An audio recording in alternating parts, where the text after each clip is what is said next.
Trump protest downtown here in Austin. People have come, it was impromptu, and there's about 500 people out in the streets right now. Just moments ago, students came together in solidarity to remind each other that the future has not been written. Behind this white barricade is Mopac's brand new express lane, which, as you can see, is not being heavily used. I've talked to several drivers who say they don't intend on using it unless normal traffic lanes are very congested. Even if you don't have a sago palm in your yard, be careful because your neighbors might. Signs like this are supposed to grab drivers' attention, but also in the fine print, let voters know exactly who is behind the campaign.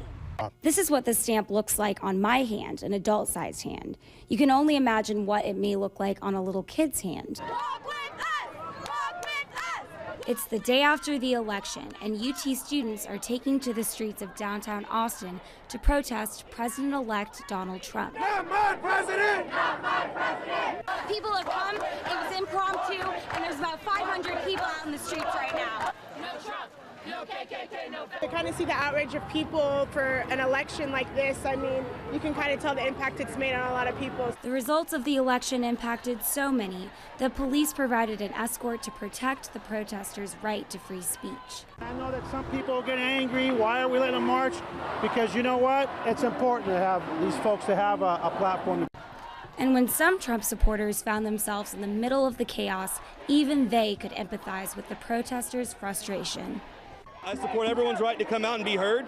And you know what? If Hillary would have won, I'd probably be out here too angry as well. Angry but determined to make sure their voices don't get lost in the crowd. In Austin, Marcy Marbut, Spectrum News. She had $10 in her account. They stamped her hand with the green stamp. No notes sent home, never. Dave Axel is a Minnesota grandfather who contacted our whistleblower hotline after picking up his granddaughter who was upset over the stamp. This is what the stamp looks like on my hand, an adult-sized hand.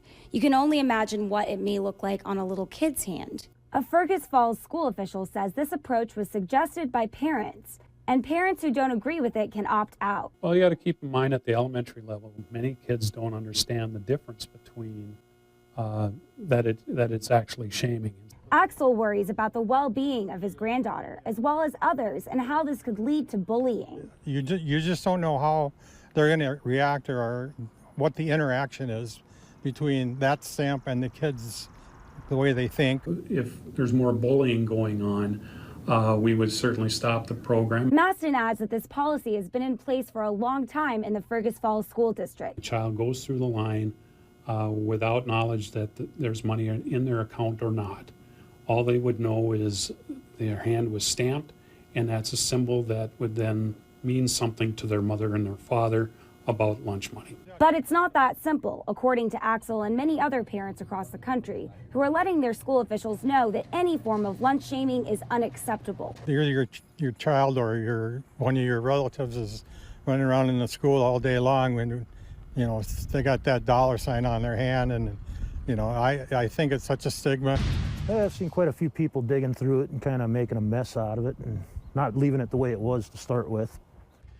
This week, neighbors in the valley have a chance to take someone's trash and turn it into their treasure. It's the annual cleanup week, meaning people can throw out unwanted items at no extra cost. But some people are finding that cleanup week is doing more harm than good. Valley News Team's Marcy Marbut explains. Scattering garbage all over me and the neighbor next door right there. Last night, Richard Stevenson watched as a family dropped off junk in his yard. The night before that, he says someone stole his lawnmower. Stevenson is just one of the many frustrated with cleanup week. Butch Love, general manager of the Riviera Heights mobile home community, says he sees many people abusing the purpose of cleanup week. Scavengers show up and they spread it all over, looking for precious metal or metal itself, anything. Adding to the mess, it appears people are taking things that were not meant to be picked up in the first place. A common theme in the valley is people picking through trash in hopes to find copper to sell. See something out and they will take it. It's all over.